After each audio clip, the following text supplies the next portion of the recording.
Morning Fish Report as we get ready for Cowboys at Bengals. Mike Fisher reporting, and we will have you covered all day long with a morning, afternoon, and evening report. That's the plan anyway. We'll see if the Cowboys' behavior allows us to be in the mood. Thank you for so many of you signing up and subscribing to what we do here and spreading the word as well. Valuable prizes, valuable Cowboy prizes, Zeke related, Dez related, and Jerry related will all be your way. But first, let's get to the morning Fish Report. Ezekiel Elliott wants to play, and he says he's going to play for his brothers, and he's going to play because the Cowboys are still in it, and mathematically, of course, they are. His groin is not just right, and he's got a calf bruise that he says is a little tender, but I'm tough, and that much is true. And then he says he's going to play because he wants to play for his brothers. That's what we do, and he wants to demonstrate that what he said is true about frustration, that if you're not frustrated, you must not give an F. And Zeke gives an F. And we'll see if that matters today. Meanwhile, the story pregame in Cincinnati, of course, is the homecoming of Andy Dalton. And you remember how that unfolded. We talked about it here. They draft Joe Burrow. They therefore let Andy Dalton go.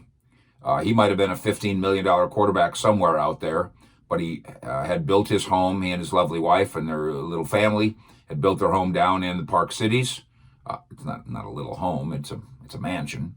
And he went to TCU, and so this is home to him in many ways. And then in a COVID-19 time, the idea of him, being in Buffalo or someplace when his family was here. That didn't appeal much to him. So the Cowboys got definitely a hometown deal on Andy Dalton, and now he goes back home to Cincinnati, where he spent almost a decade, had a winning record as a quarterback, helped them to 3 playoff appearances, but couldn't get up and over the hump. And one of the reasons that they've turned the page, he may end up back there. If he, after this season, decides, I'm a backup quarterback, then maybe Cincinnati needs a good backup quarterback to help him with Joe Burrow.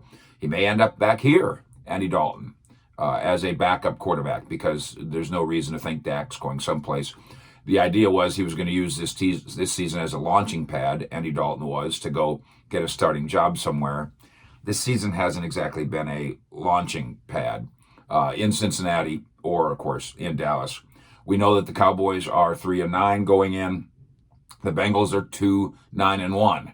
This is in part a tankathon sweepstakes. The loser wins in so many ways that there's no reason for the players to think about it that way, but it's okay if we do. And it's okay if management eventually concedes to that. They are not yet doing that. The Bengals have lost 4 straight games.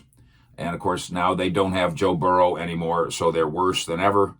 Bengals have scored just 17 points in the last 10 quarters. Can they victimize a Dallas defense that can't seem to stop anybody? The numbers say that they don't have enough weaponry to do that, which will get, especially with the 2 Joes out. No Joe Mixon either. Dallas, by the way, giving up almost 33 points a game, worst in the NFL, a record-setting pace. If they keep doing that, they will blow away the record for points allowed in a season. They will destroy the number established by the 1981 Colts. Destroy it. In fact, if they give up 23 points a game, they will break the record. I do think that the Cowboys look at this like, hey, this is a get healthy opportunity. Cincinnati's got good.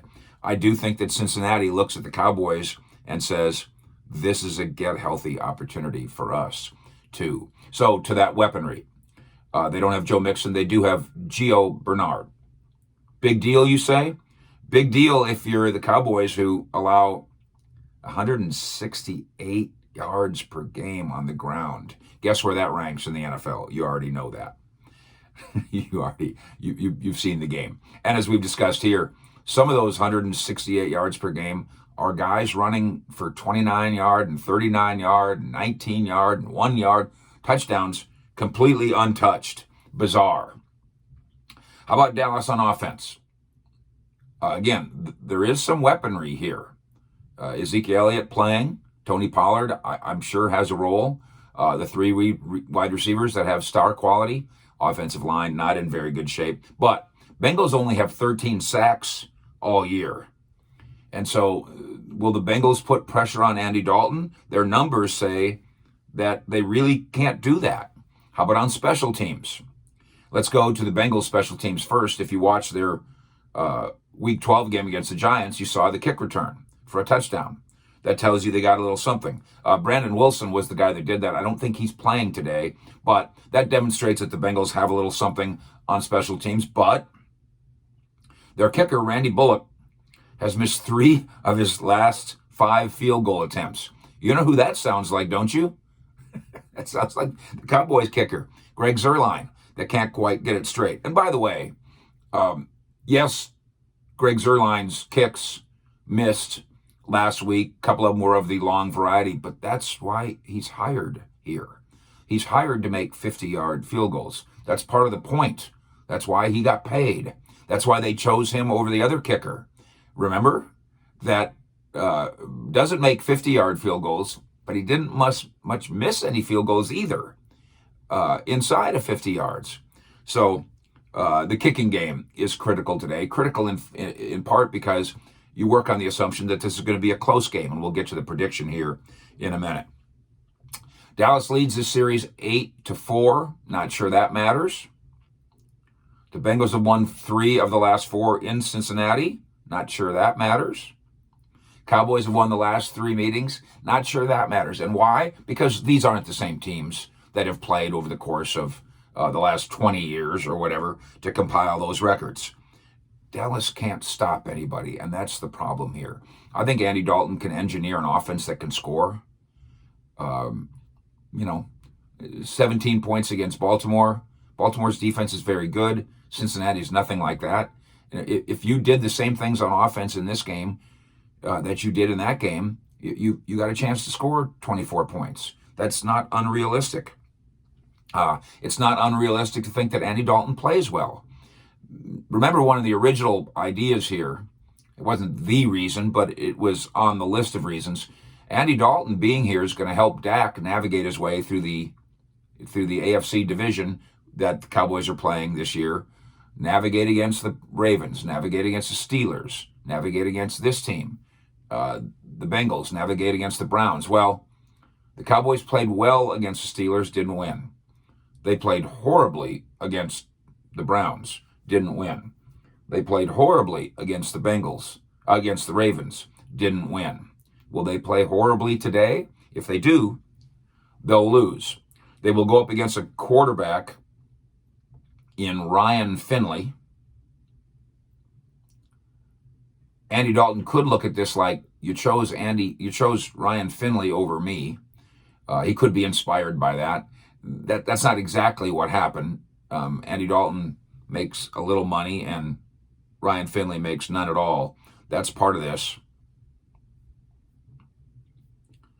What about the Bengals weapons? We mentioned Gio Bernard.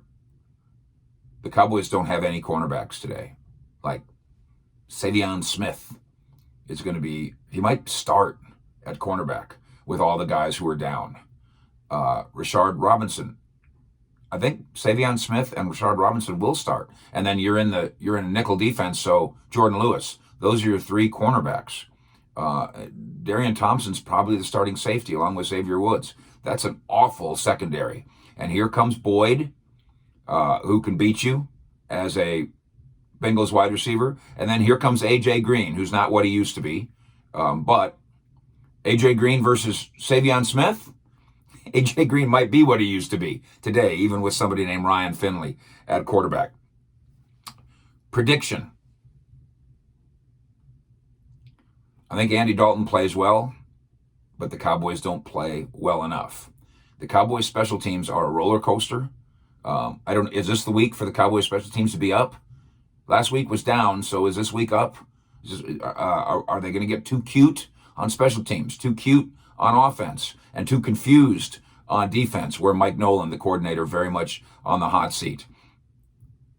The Cowboys have burned you, and they've burned me way too many times this year, especially early on, in thinking that they're good, in thinking that they're going to fix it, in thinking that, this is the week. I'm not going to be burned this week. There's reasons to lose organically, tanking. There's reasons to lose because the Bengals are just as good as you. There's reasons to lose because the Cowboys are in woe is me mode, even though Ezekiel Elliott is trying to inspire the troops. Fish prediction: Bengals 23, Cowboys 20. That's the Fish Morning Report. Stick with us here. We will visit with you in the afternoon, during and after the game, and then we'll have a nightcap as well. Fish out.